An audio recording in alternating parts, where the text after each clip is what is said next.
And I would now, committee staff asked me to go ahead and I will do it, to enter into the congressional record this 12-page document that Michael Shellenberger brought today that describes the Immaculate Constellation government program. So we will do that now. Every member up here has a copy of it. The first section talks about the unacknowledged special access program called Immaculate Constellation. And the second section about USG imagery intelligence. And Representative Luna just told me if I say Immaculate Constellation, I'll be on some list, maybe a FISA warrant. So come at me, bro, I guess. But so I will first recognize Rear Admiral Gallaudet to please begin your opening remarks. Confirmation that UAPs are real came to me in January of 2015 when I was serving as the commander of the Navy Meteorology and Oceanography Command. At the time, my personnel were participating in a pre-deployment naval exercise off the U.S. East Coast. It included the USS Theodore Roosevelt Carrier Strike Group, and this exercise was overseen by the United States Fleet Forces Command, led by a 4-star admiral who at the time was also my superior officer. During this exercise, I received an email on Navy's secure network from the operations officer of U.S. Fleet Forces Command. The email was addressed to all the subordinate commanders, and the subject line read in all capital letters, "Urgent Safety of Flight Issue." The text of the email was brief but alarming, with words to the effect, "If any of you know what these are, tell me ASAP. We are having multiple near mid-air collisions, and if we do not resolve this soon, we are going to have to shut down the exercise." Attached to the email is what is now known as the Go Fast video, captured on the forward-looking infrared sensor of one of the Navy F-A-18 aircraft participating in the exercise. The now declassified video showed an unidentified object exhibiting flight and structural characteristics unlike anything in our arsenal. The implication of the email was clear.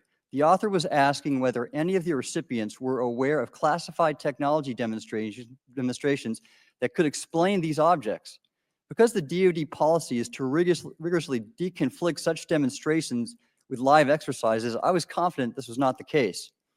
The very next day, that email disappeared from my account and those of the other recipients without explanation.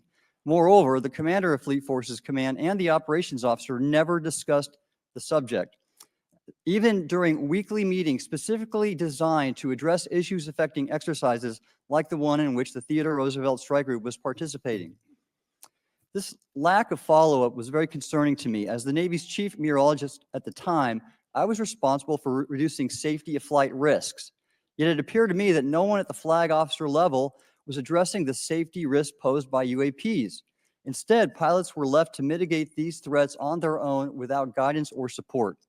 I concluded that the UAP information must have been classified within a special access program managed by an intelligence agency.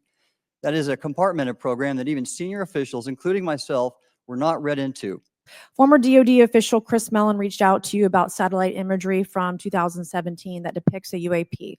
What were the dates in 2017 when this occurred?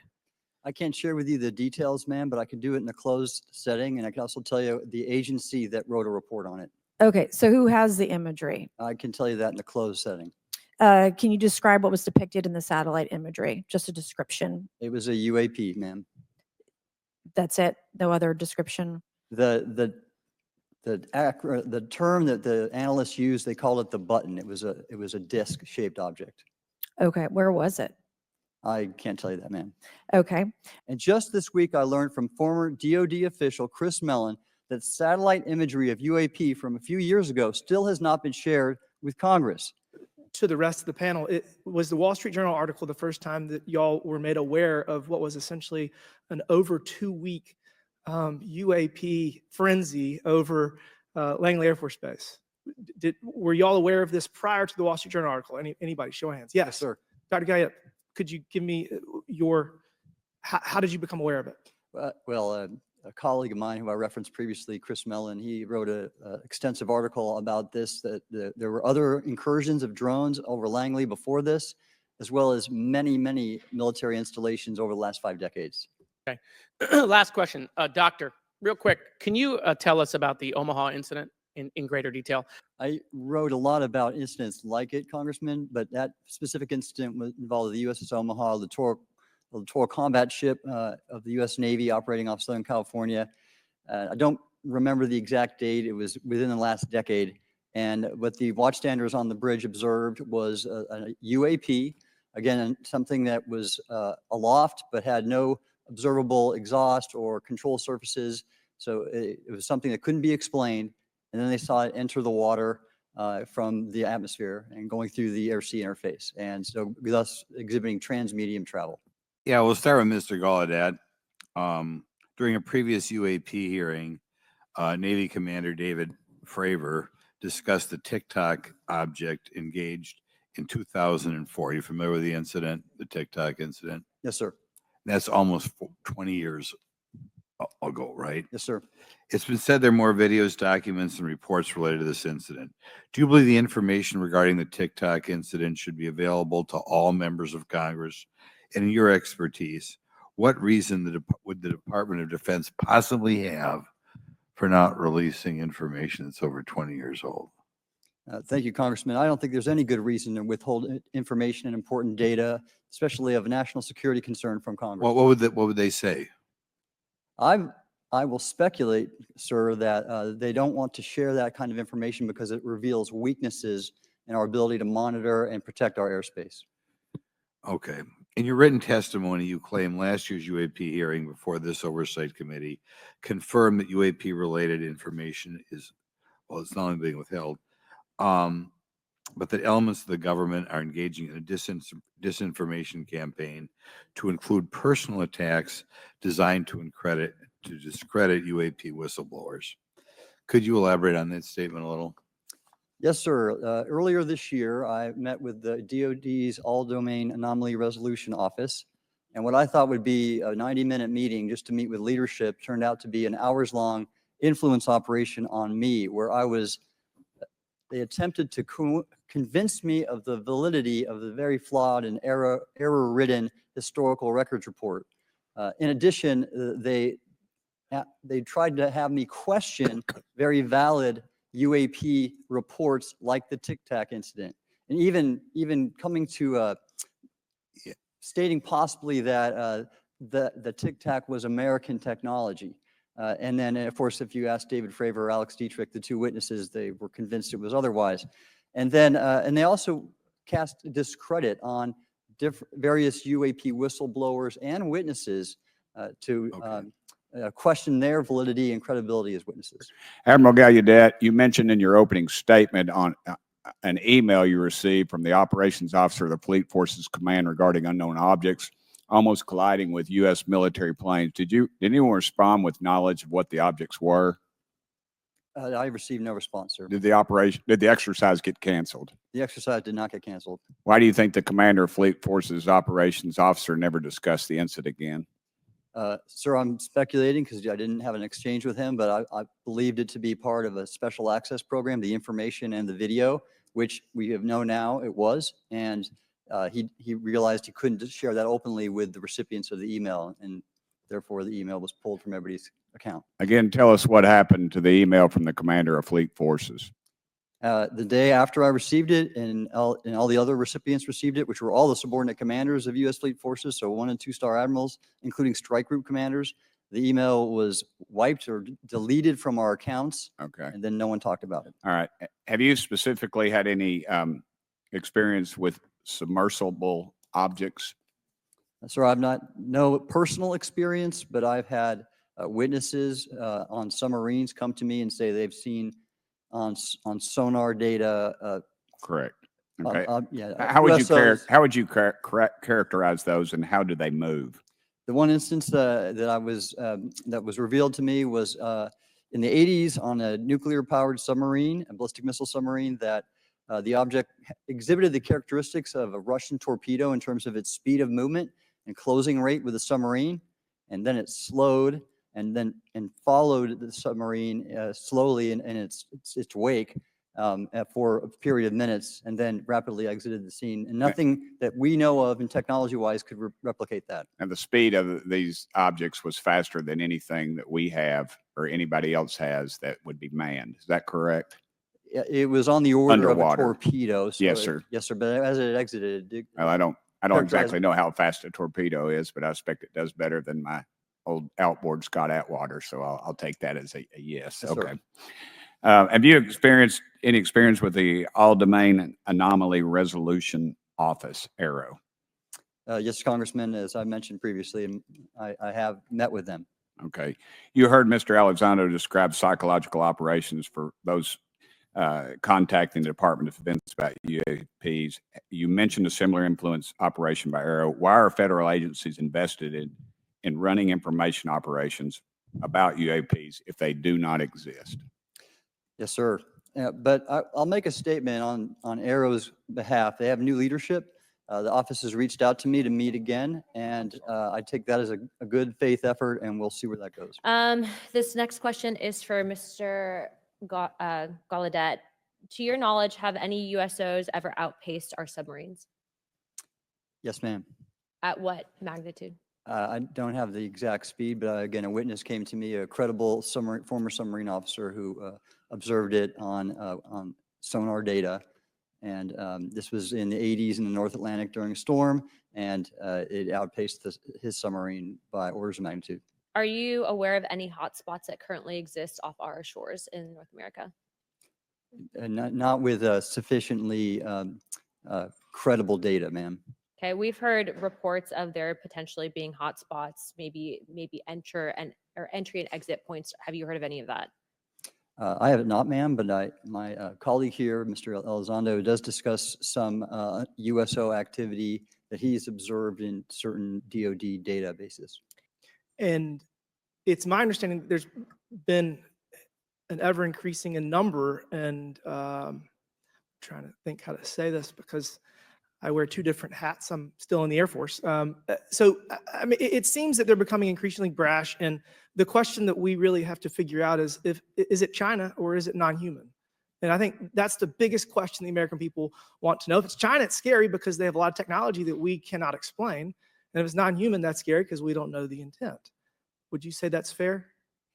Yes, Congressman. And in fact, I really believe that we should use this hearing as a catalyst to improve and bolster our air defense capabilities and our maritime domain awareness capabilities, because obviously there are holes in it, whether it be UAP of non-HI direction or NHI direction, or like as you say, sir, China or any other adversary. Are you all aware of any task force at the Pentagon or in the national security apparatus that's trying to assess the answer to that question? At the current moment, sir, no, but this is a great point. From 2020 to 2022, there was a UAP task force in the DoD succeeding where Mr. Elizondo worked, led by Jay Stratton, who had the first comprehensive whole of government approach to UAP, which involved pathways to declassification and to increase transparency, as well as assessing the national security risks of UAP. This was a really well-established approach, and we have all advocated that something like it return. Can you discuss briefly why it's important for civilian pilots to be able to report UAPs and why these legal protections are critical for our national security? Yes, Congressman, thank you. And I did invite Ryan Graves as my guest, as I'm on his advisory board for the Americans for Safe Aerospace, and legislation that you supported and introduced, I fully support as well. And I think it's important that more civilian pilots, commercial pilots report so we can better understand and learn and do research on UAP, as well as remove the stigma so more citizens report on what they observe. And also it'll only contribute to aviation safety when we have a better understanding of where these UAP are, how they operate, and at what frequency and what capability level. So it's important for aviation safety, and it'll be important for moving science and research forward. Admiral, the video that is called the Go Fast video, the email that you've talked about being deleted. I just want to briefly cover this. You said that the email, the author was asking whether any of the recipients were aware of the classified technology demonstrations that it could explain the objects that were observed. And then you said the email disappears. Then you guys have a series of meetings. The commander of fleet forces and his operations officer never discussed the incident again. Is that right? Is that accurate? That's accurate, sir. And even during weekly meetings, it was never discussed again. My question for you is, you were in those meetings. Did you personally hear that nothing was going on about that? Yes, sir. I was in those meetings, And Did you make inquiries about that? no, I did not, sir, because I inferred, since I had been read into other special access programs, that this UAP video was part of one that I was not read into, or any of the recipients, or the author of the email, and that an intelligence agency basically pulled it back and instructed the author of the email, hey, this is, you just conducted what they call spillage into a lower classification level. And when that's done, the procedures are basically to remove any of the communication. You're going to silo it. Admiral, flight safety risks for our pilots, based on what you've experienced and seen in your career. They're extensive. And the one exercise I referred to where I received the email that was then deleted was the pilots, and this is worth bringing out, there are debunkers out there who have said the Go Fast video was just a balloon. That was only one video that was released. There were dozens of these encounters that pilots, friends of Ryan Graves, who's in this room right here, witnessed and caused significant safety concerns. And to almost call out and exercise it and shut it down, which is very compressed, and the carrier's getting ready for deployment, and the pilots have to get certified to land on a carrier, it's extreme, to say the least. Thank you. I will now recognize Mr. Elizondo for his opening statement. Let me be clear. UAP are real. Advanced technologies not made by our government or any other government are monitoring sensitive military installations around the globe. Furthermore, the U.S. is in possession of UAP technologies, as are some of our adversaries. I believe we are in the midst of a multi-decade secretive arms race, one funded by misallocated taxpayer dollars and hidden from our elected representatives and oversight bodies. Excessive secrecy has led to grave misdeeds against loyal civil servants, military personnel, and the public, all to hide the fact that we are not alone in the cosmos. Many of us have subsequently been targeted by this cabal with threats to our careers, our security clearances, and even our lives. Okay, I will now recognize Mr. Burchett for 5 minutes of questions. Thank you, Chair Lady. I request unanimous consent to enter into the record documents provided to us regarding legacy UAP programs and psychological operations. Lou Elizondo. So ordered. I also want to thank my buddy Jeremy Corbell for providing us documents and access to some whistleblowers. Mr. Elizondo, what is your last position with the federal government? Sir, I was the Director of National Program Special Management Staff, managing a White House Special Access Program on behalf of the National Security Council. How would you characterize UAPs? An enigma, sir, and a frustration.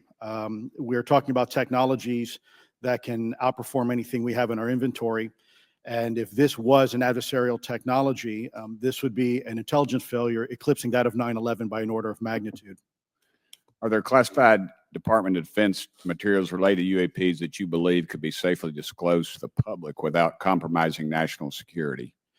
Yes, sir, I do. I would never, ever try to endorse providing some sort of information that could compromise what we call a blue force technology or capability. But I do believe there's a lot of information regarding this topic, and I've been very vocal about it, that should be shared not only with the public, but most importantly, with members of Congress. Are you familiar with my friend David Grush? Absolutely, sir. I had the privilege and honor of working with him myself several years ago at U.S. Space Force. Last year, as you know, he testified that the U.S. has run a multi-decade UAP crash retrieval and reverse engineering program. Would you agree with that? Yes, sir. Are there UAP programs operating without proper congressional oversight? 100%. What are they? Unfortunately, sir, I would have to have that conversation in a closed session. I know you said that, and a lot of people are frustrated with those kind of answers, but we're asking those kind of questions so you all know what the heck we're up against. You also mentioned in your opening statement that the Pentagon's Public Affairs Office employs a psychological operations officer as a singular point of contact for UAP-related inquiries. Why the heck would they do that? Sir, that's a great question. I would ask the Pentagon. There's a long history here of that individual providing misleading and false information to the public through various news outlets and media outlets in order to discredit this topic. I've personally been victim to it. We have the documentation to substantiate where this information has been absolutely inaccurate, that has been provided time and time again. And it turns out that that individual was also working with former leadership of Arrow at the time as well. Mr. Elizondo, did I have that correct? Sir. I'm a recovering lawyer, so I'm going to put my hat on for a second. You said you signed a document. Love that.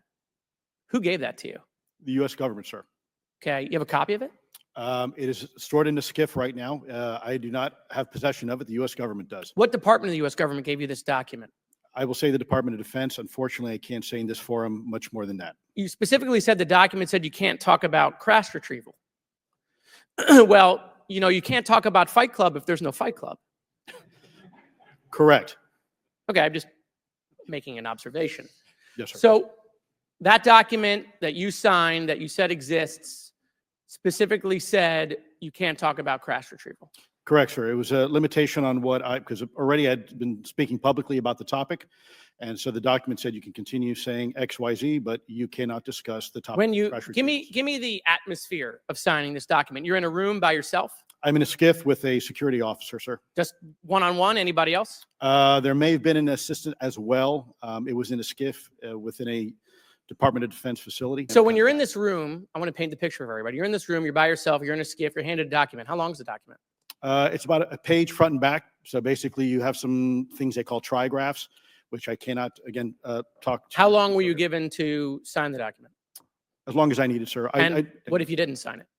Well, I suspect there'd be repercussions. I wouldn't have access to certain information. Were you allowed to ask a lawyer, or weren't allowed to talk? Weren't allowed to ask for a lawyer to review the document? It wasn't an option, but they probably wouldn't have allowed me to, because the document itself is pretty explicit about you have to be, wait, putting me in an interest. Let me try to thread the needle here. There are certain documents that we have in the U.S. government that allow people to have access to certain programs, whether it's a special, and I'm going to be very generic here, whether it's a special access program or a controlled access program, SAP, CAP, whatnot. How many people have to sign that document? It depends how many people are going to get access to the information, sir. Okay. We'll go to Mr. Elizondo. Hope I got that right, or not at least Close not enough, that sir. right. You're familiar with the recent drone incursion over Langley Air Force Base? Yes, sir. The owners of these drones remain unclear. The U.S. military has not been able to give us in Congress an answer. Given your experience with the Department of Defense and the intelligence community, how frequently are UAP sightings over military installations? And secondly, I suppose hypothetically, you could have incursions over just, say, regular airports. Is it obvious these incursions are more likely over military facilities than just a random airport out there? Yes, sir. There's definitely enough data to suggest that there is certainly some sort of relationship between sensitive U.S. military installations, also some of our nuclear equities, and also some of our Department of Energy sites. There is a long historical record that some of your colleagues may have documentation that demonstrates this. This is not a new trend. This has been going on for decades, and that information's been obfuscated, unfortunately, from folks like you in this committee. And I think that's problematic, because ultimately, at the end of the day, we have a significant situation here. We have something that can enter into U.S. airspace completely with no attribution. And how long has this been going on? Sir, decades. And there's information that will hopefully be entered into the Can you record. think of any possible reason why they can't release any information they have on something, say, 15 or 20 years old? Sir, if I could echo my colleague here, Admiral Gallaudet, I think one of the big issues that we have in the intelligence community, Department of Defense, is we don't want to broadcast any potential vulnerabilities or weaknesses in our national defense systems or on intelligence collection platforms. Therefore, when you have a conversation where you address a problem for which there is no solution, it makes that a very uncomfortable conversation to have.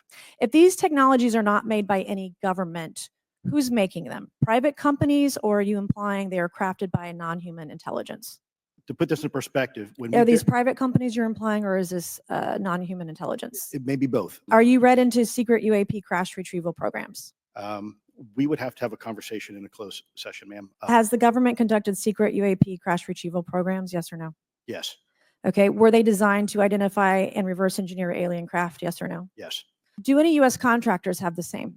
I would prefer to address that in a closed session, ma'am.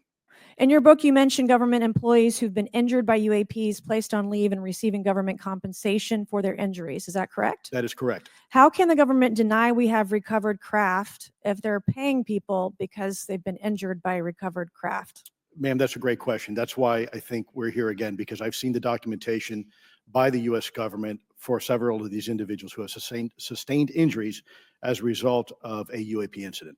Okay, moving on. In this report, Mr. Elizondo, for reference, several types of allegedly alien craft or possibly alien craft or unknown aerial phenomena, what we used to call UFOs, or described spheres and orbs, discs and saucers, oval or tic-tac, triangular shape, boomerang and arrowhead, and irregular or organic. Mr. Elizondo, does that summarize to you the types of craft that we're discussing today? Sir, that is a general morphology, historically speaking, of many Okay, UAP. so those descriptions are very different craft. Is it your assessment that they would come of different origins? It's possible, but it's also could be in sense a matter of utility. And let me just state for the record, I never read the report that or the article that Mr. Shellenberger put out. The reason That's is a good point. We're just referencing it yes, sir. for descriptive purposes for the American people. Mr. Elizondo, in regards to these aircraft being piloted by whatever they might be, non-human biologics, would you agree that it's likely that they are being piloted by some mind-body connection? Ma'am, I think it is safe to presume here that they are being intelligently controlled because some cases seem to anticipate our maneuvers, and in other cases they seem to.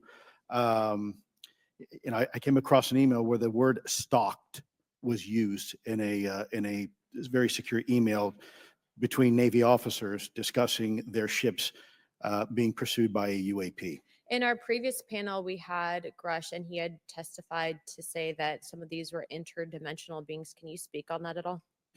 Ma'am, I'm not qualified, certainly as a scientist or otherwise, to speculate points of origin. I looked at everything from a scientific perspective. So if you look at, for example, instantaneous acceleration, which was one of the observables of the program that I belong to, ATIP, the human body can withstand about 9 G-forces for a short period of time before you suffer negative biological consequences, blackouts and ultimately redouts and even death.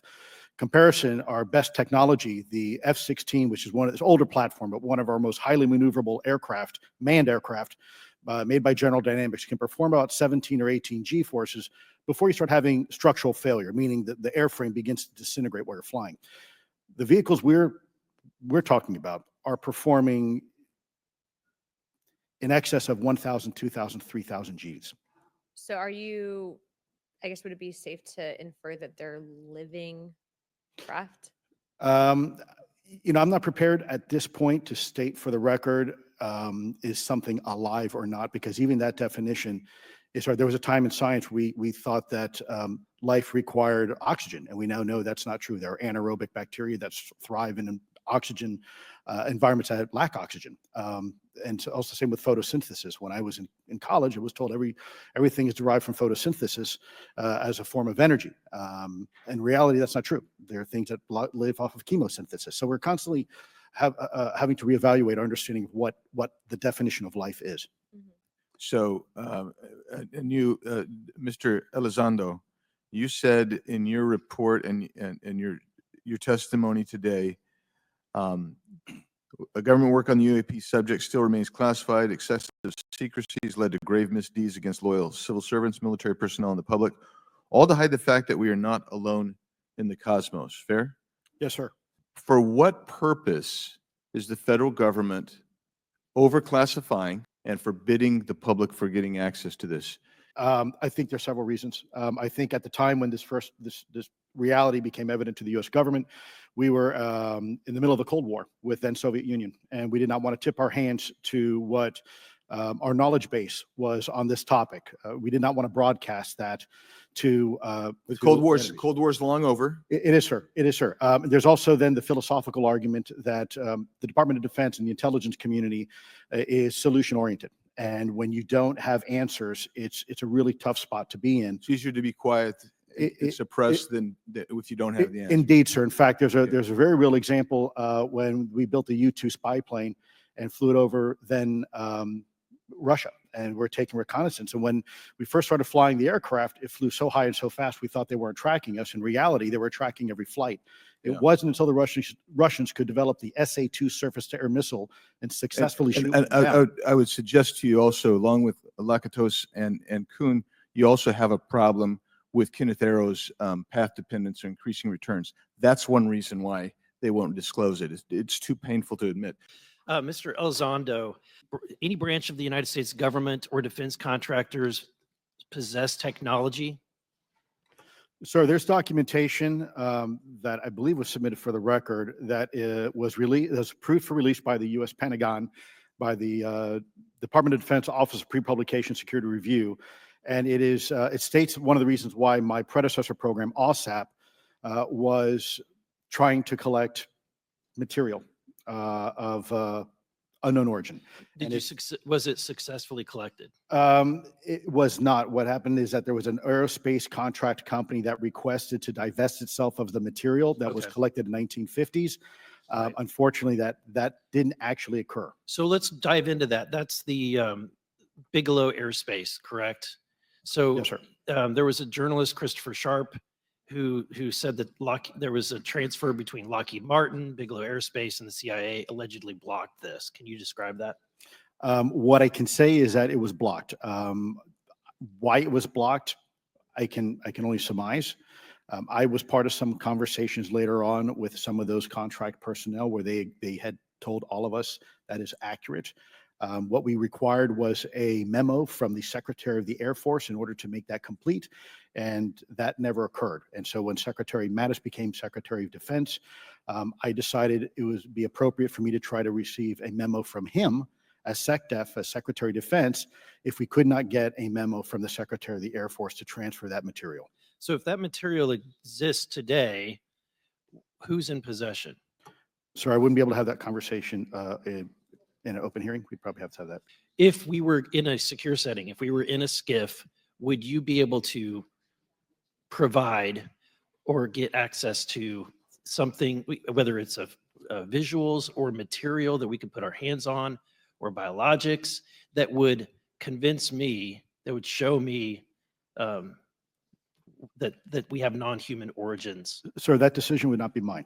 That would be to the gatekeeper still in the U.S. government. And who would we, so if you were in our shoes, where would you go from here? How would you get that information? A lot of times we just don't know who to ask because we don't know where to go next. So if you were in our shoes, where would you go?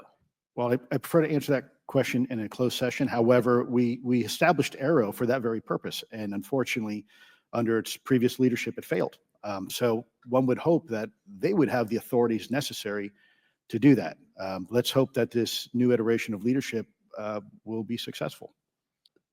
In the discussions, it's simply about material, or is there discussion about it was previously testified that there was biologics that were collected. Are you aware of any of that? I am, sir, aware of the reporting that biologics have been recovered. Again, my focus was more nuts and bolts, looking at the physical aspects of these phenomenon, how they interacted around military equities and nuclear equities. So I'm certainly not a medical expert. I would not be able to probably provide you a whole lot of value in that simply because I don't have the expertise. But was anything described as that we have possession of bodies? Yes, yes. We have is it multiple types of creatures, or? Sir, I couldn't answer that. I can tell you anecdotally that it was discussed quite a bit when I was at the Pentagon. The problem is the supposed collection of these biological samples occurred before my time, in fact, before I was even born. And was this part of the Lockheed Martin discussion, or was this the biologics is a completely separate? Separate yet related. Okay. Has anyone made contact? Sir, I'm sorry, could you specify? Has there been to your knowledge, any communication with a non-human life form? So the term communication is a bit of a trick word because there's verbal communication like we're having now. The problem is you also have nonverbal communication. And so I would say definitively yes, but from a nonverbal meaning, when a Russian reconnaissance aircraft comes into U.S. airspace, we scramble 2 F-22s, and we are certainly communicating intent and capability. I think the same goes with this. We have these things that are being observed over controlled U.S. airspace. And they're not really doing a good job hiding themselves. They're making it pretty obvious they have the ability to even interfere with our nuclear equities and our nuclear readiness. Is the United States government or in our contractors, are they pulling technology from this? Or they're reverse engineering this? Sir, as I previously stated, and please forgive me, I am not authorized to discuss specifics about crash retrievals. I signed documentation with the U.S. government. What I can say was, after a very thorough review process by the Pentagon, what I wrote about, and that was my limit, unfortunately, that I was given. Mr. Elizondo, you just said something interesting. You said they don't seem to be hiding. They don't seem to be hiding. The UAP sightings are becoming increasingly brash, if you will. And, we've been hearing about these for years, but they've generally been isolated and not as consistent and over critical military installations. Is it happening more and more? Great question, sir. Let me see if I can answer this for you.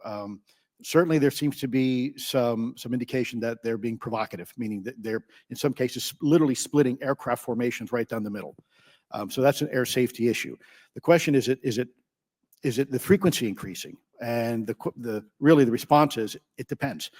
Yes, it's possible that there is an increase in frequency, but it's also possible that there's heightened awareness now, and there's also more pervasiveness of technology out there that's collecting this information and that can record this information. So we're not quite sure yet if it's actually an increase in numbers of these events, or is it that we have better equipment now to record these things, and we have a better ability, if you will, to analyze these things. And that's my next question. It seems that a lot of these sightings occur near military installations. Do you think that these UAPs are intentionally targeting military installations, or do you think that we have increased abilities to monitor surrounding the military installations? Sir, maybe both. Part of my concern is we have something in the Department of Defense and the intelligence community called IPB, Initial Preparations of the Battle Space. And we use equities like ISR, intelligence, surveillance, and reconnaissance, and other type of equities and technologies to prep the battle space. And certainly, if I was wearing my national security hat, even if there was a 2% chance that there was some sort of hostile intent here, that's 2% higher than we really can accept. And so we must figure out, there's a calculus, capabilities versus intent, in order to identify if something is a national security threat. We've seen some of the capabilities, yet we have no idea in the intent. And so this is why this discussion is somewhat, I think, problematic from a governmental perspective, because we have no idea. Mr. Elizondo, were you read into the Immaculate Constellation program? Ma'am, I would not be authorized to confirm nor deny the existence of any ongoing or past program, especially as it relates to a special access program, either by name or trigraph. Okay. And then does the U.S. government or private contractors, do they work with other foreign countries, China, for example, to exchange data, quote, from a source, that intelligence data about UAP? Let me see if I can answer that a little bit more generally, ma'am, if I may. We do have foreign material exploitation programs. That is something that is widely known, and that term itself is unclassified. How exactly that works becomes a bit sensitive. A discussion we could certainly have in a closed session if you like. We do work with international partners and allies quite often, not just in military exercises and workups, but in other intelligence efforts as well. In terms of material that's given to private contractors, is certain material given to certain contractors because of their experience? So, for example, if it's related to submerged and undersea propulsion, would it go to a general contractor like General Dynamics? Yes, ma'am, absolutely correct. Different contractors have different levels of expertise. What's Lockheed's expertise? Aerospace, ma'am. In the UAP space, that's all that they wouldn't do submerged. No, I didn't say that, ma'am. Okay. Lockheed Martin and others do quite a bit of work both in our atmosphere, in space, and even underwater. There are certain efforts to. It's a tough question you're asking. You put me on the spot here. I'm looking for the answer. Yes, ma'am. No, they are involved in a lot. I would rather let Lockheed Martin explain the different domains that they are involved with. Probably I'm not authorized to discuss that, but they are involved in a lot of different areas and domains. Mr. Elizondo, based on your knowledge of UAP sightings, do you believe it's fair to say that they are especially common near nuclear sites? Yes, sir. Mr. Congressman, I absolutely am convinced of that, as are my colleagues inside the government. Do you believe they've caused an irregular activity, and why might they be interested in those sites? Sir, in some cases, it's actually regular activity. You'd be surprised. There's actually documentation right now that's been submitted. It's not just Oak Ridge. It's Savannah River site, SRS. It's also Los Alamos. A lot of our sensitive R&D locations appear to be under some sort of surveillance and monitoring. Why? Well, because a lot of innovation comes out of those areas, a lot of new technologies, a lot of, if you will, disruptive technologies that we use for our national defense originates out of those locations, and advanced concepts in physics as well. So if I was doing any type of reconnaissance, even on a foreign adversary, that's a great target to start with. I would now like to recognize Mr. Shellenberger for his introductory remarks. This person has written a report. This is the report that says the executive branch has been managing UAP NHI issues without congressional knowledge, oversight, or authorization for some time, quite possibly decades. Furthermore, these individuals have revealed the name of an active and highly secretive DoD unacknowledged special access program, or USAP. The source of that document told me that the USAP is a strategic intelligence program that is part of the U.S. military family of longstanding, highly sensitive programs dealing with various aspects of the UAP problem. The new UAP whistleblower claims that the U.S. military and IC database includes videos and images taken using infrared, forward-looking infrared, full-motion video, and still photography. The report that was just shared with Congress says Immaculate Constellation serves as a central or parent USAP that consolidates observations of UAPs by both tasked and untasked collection platforms. Immaculate Constellation includes high-quality imagery intelligence and measurement and signature intelligence of UAPs, the whistleblower's report adds. The sources of this intelligence are a blend of directed and incidental collection capabilities, positioned in low Earth orbit, the upper atmosphere, as well as military and civilian aviation altitudes and maritime environments. The report to Congress details in detail various UAPs, including spheres, orbs, disks, saucers, ovals, triangles, boomerang, arrowhead, and irregular organic. The report describes various incidents found in the human intelligence databases. One involved orbs surrounding and forcing an F-22 out of its patrol area.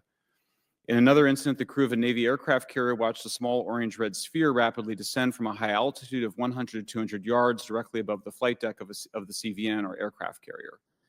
And since my reporting on this Immaculate Constellation last month, another source came forward who told me that they saw a roughly 13-minute-long, high-definition, full-color video of a white orb UAP coming out of the ocean approximately 20 miles off the coast of Kuwait.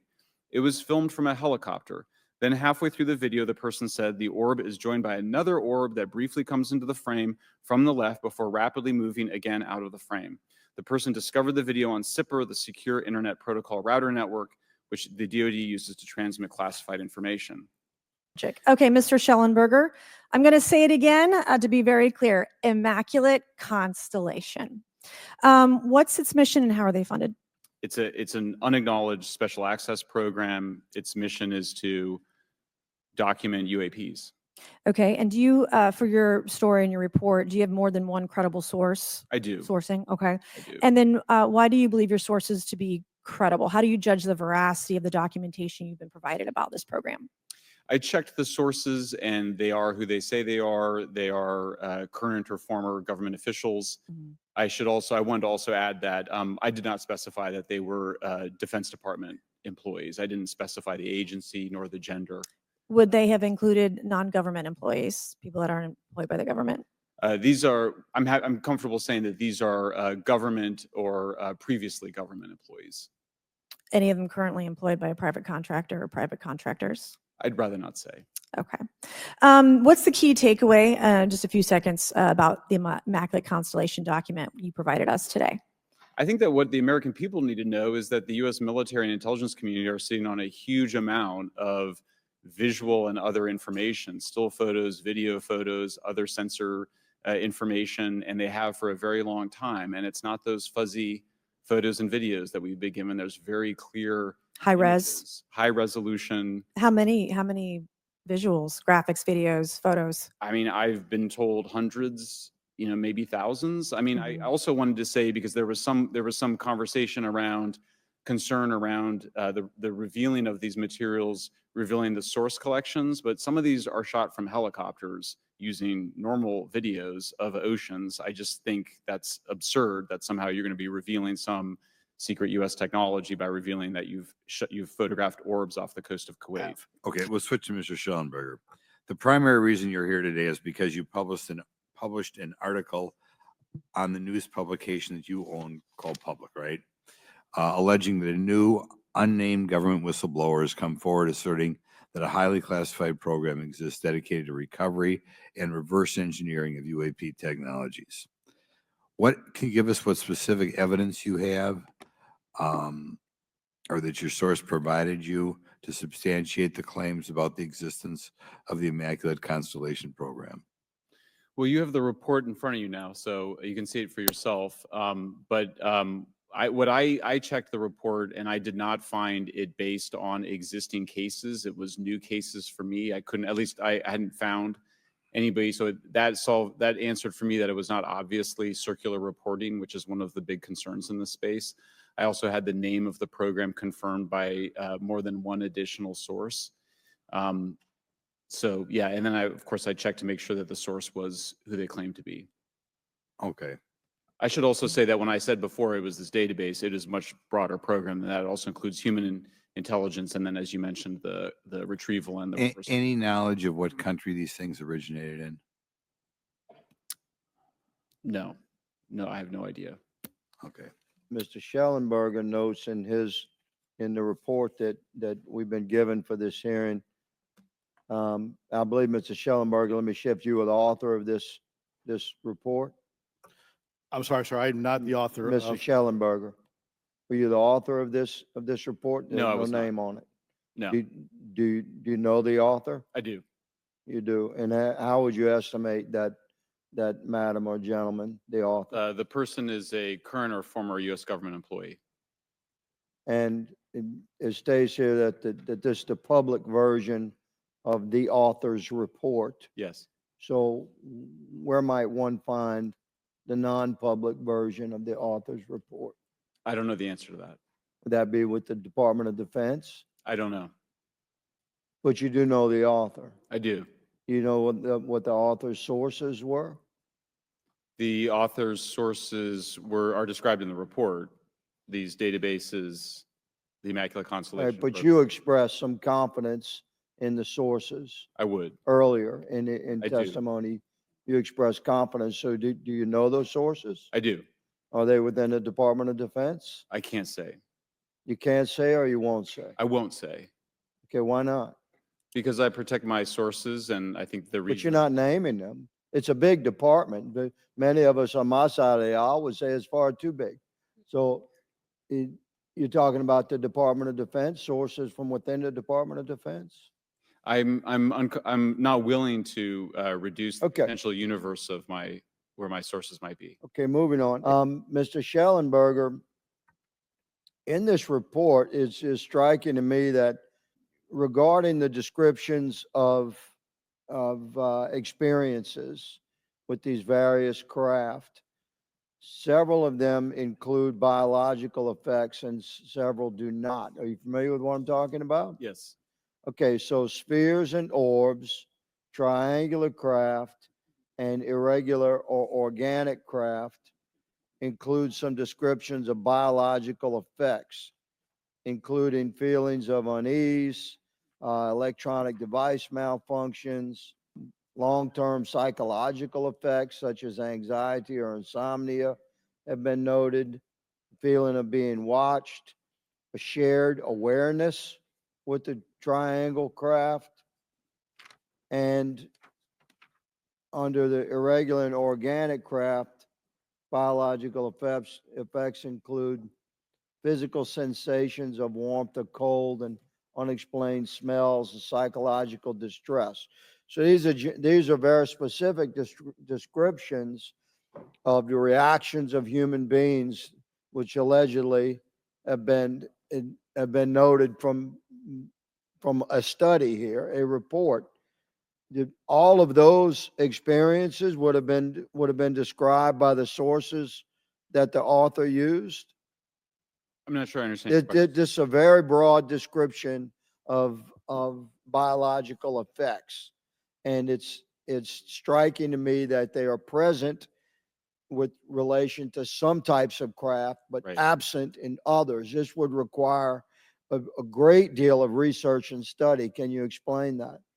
My understanding is that this is, the database is very large. It includes both the images, the videos, the still images, as well as the human intelligence, the reports, the raw data from individuals having these experiences. So in answer to your question, yeah, I mean, I think we're looking at a very large amount of data collected over many decades.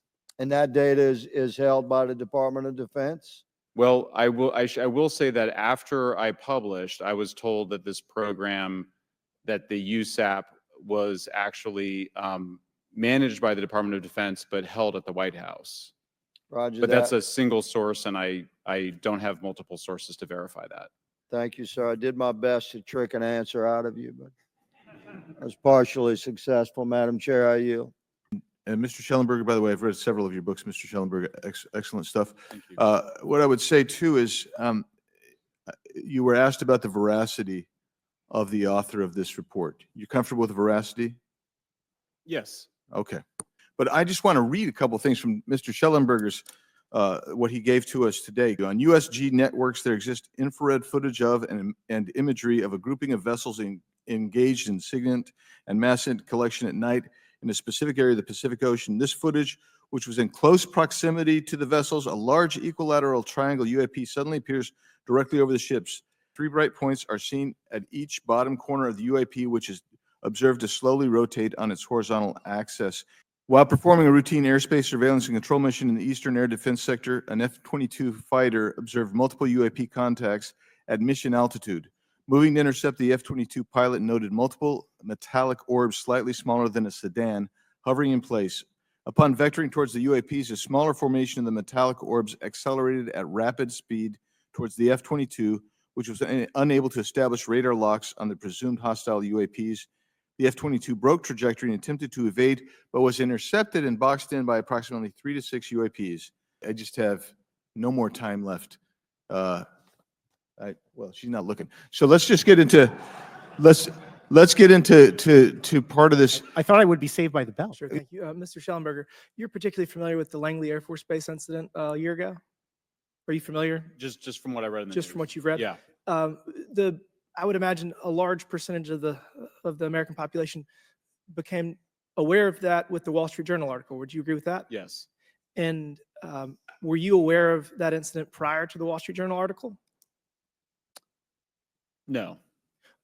Okay, I would like to know, with Immaculate Constellation, how does this relate to UAP activities, Mr. Schellenberg, in oceanic environments? Are there any instances where the Navy or other maritime forces have encountered UAPs that could not be explained by known technology or natural phenomena?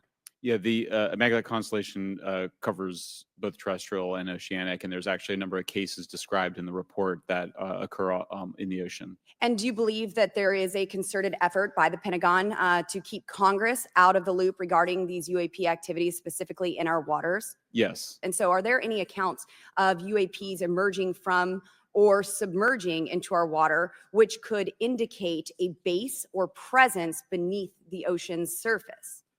I don't know about a base, but as I mentioned, I had a different source entirely describe this pretty extraordinary footage that exists of orbs, of an orb coming out of the ocean and being met by another orb. So this report says it all. There's no other information that we are aware of regarding the activity within our waters. I have other sources that have told me that have shared a significant amount of information, but they're not comfortable with me sharing it at this point. Okay. Are there any technological capabilities observed in these oceanic UAPs that seem to defy our current understanding of physics or our engineering capabilities? It seems like they all do. Yes, I would agree with that. Thank you. I would now like to recognize Mr. Gold for 5 minutes. One of the most important actions that can be taken relative to exposing the truth of UAP is to combat the stigma. And this is where I believe that NASA can be eminently helpful. In regard to research, NASA has vast archives, much of which may contain important UAP data. Again, for relatively little cost and effort, NASA could create an AI or ML algorithm that could search the agency's archives for anomalous phenomena. Okay, thank you. I have 8 seconds. Mr. Gold, did the NASA independent study team get briefed on what you call OSAP? Very quickly. I flagged the Advanced Aerospace Weapons System Application Program to our chair and our DFO. We did not get briefed, but I believe it is definitely worth looking into. That was probably the largest UAP review effort ever, and I think produced a lot of interest data, including revealing Nimitz. I don't know if my fellow witness Lou might want to, he did yeoman's work on it, might want to comment. Okay. Mr. Gold, if the government doesn't have the data it needs on UAP because, say, someone who saw something is concerned about stigma, public backlash, etc., or maybe there's just not good systems in place, how are we supposed to ultimately figure out what's going on? We're talking about data and where we can get data from. As I described, NASA has whole archives of data, much of which I believe will likely have information that will help inform UAP. We need only look. And again, in an era with AI and ML, we can relatively quickly and easily go through it. So I think it's something that we should encourage NASA to do. However, per Chairman Grothman's comment about UAP focusing on national security sites, I believe there's something, sir, that you may have heard of called sensor bias. That because we've got more cameras, more monitoring of national security, we don't know how extensive UAP activity may be over civilian areas. And this is to the second part of your question, where we're not collecting the data. We're not collecting sufficient data from pilots. We're not collecting sufficient data from civilian and commercial activities. And this is, again, where ASRS, I think, could substantially change that, get the data out there, and allow us to do good science. Do any of you ever come across reports from people that claim to have firsthand experiences with these entities, whatever they might be, or these aircraft, and then as a result, whether or not they're religious, find that these things will automatically disappear? Anyone, and this is open to any of you on the panel. Okay, the reason I ask is because it seems like just based on our conversations that we've had people that say that there are good and bad of whatever these things are. And so my concern from a national security perspective is A, that true? B, are you guys hearing the reports of that? And C, I think moving forward in regards to technology, Mr. Gold, if you can answer this real quickly, some of these aircraft, it seems that they are operating off of energy that we don't currently have. But just yes or no, in your opinion, if we were able to obtain that, would that impact humanity for the better or negative? This is a national security issue, that if there is such technology out there, we're not the only country that might have access to it. We don't want to be on the wrong end of technological surprise. Okay. Mr. Elizondo, to your knowledge, can you name the country and around time frame that the first back engineered UAP program started? Ma'am, unfortunately, I would not be able to have that conversation in public. Can anyone on the panel name that? None of you? Do you believe, just for the record, that the federal government, any part of the federal government, is knowingly concealing evidence about UAPs from the public? Yes, sir. 100%. Yes. Yes. What do you believe UAPs could be or are? Strong evidence that they are non-human, higher intelligence. I echo my colleague's comment, sir. Genuinely do not know. Don't know, but we must find out. And this is for all four of you. Are there any known instances of recovered materials or technologies that are not of human origin and maybe connected to any advanced bioscience defense programs within the USG?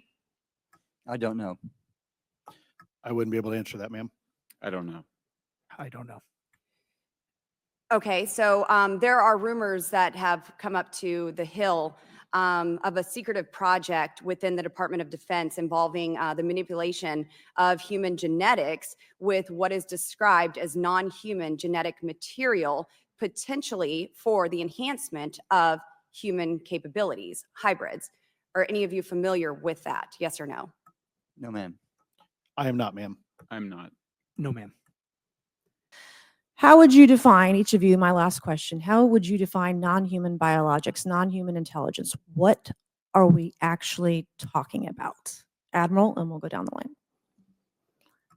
I don't think it's a stretch when you look at the diversity of life on this planet and the size of this universe to think that there would be more diverse, higher order, non-human intelligences throughout the universe. And that's probably what's visiting us. I would take the scientific approach. The definition would be the ability to react to a stimulus in a manner that requires an intellectual thought process. I just don't know. I think we must be modest in our assumptions that we're looking for intelligence. That could be biological, it might not. Non-biological, but what non-biological intelligence, what does that mean though? Artificial intelligence, ML, machines. We assume that all intelligence would be like us. And every time we look out in the universe, we are humbled relative to what we don't know in terms of the forms of intelligence and what it may take. I can assure you, I probably can't ask you your question, but I think the ultimate answer is going to surprise us all.